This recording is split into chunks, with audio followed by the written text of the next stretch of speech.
Grabe ang blooming, anong sabon mo ate at nang magamit ko. Uy!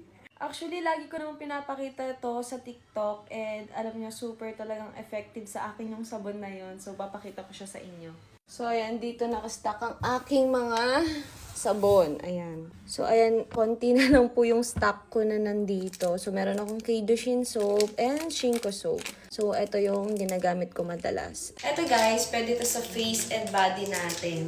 Ito talaga yung maganda kasi natatanggal yung mga dead skin talaga natin. And kapag ginamit nyo to, mapapansin nyo nagma-micropeel po kayo. So, nag-change yung skin nyo into healthy skin. So, mapapansin nyo ang smooth-smooth na yung balat nyo. And first time ko makakita dito sa market na ganitong kulay, yung white and blue. Ito siya, Mi. Ayan.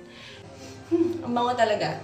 Basta mami, everyday nyo lang siyang gamitin. Ayan. Ayan. Super bula niya. Ayan. Pinakita ko lang siya sa inyo, pero tapos na akong maligo.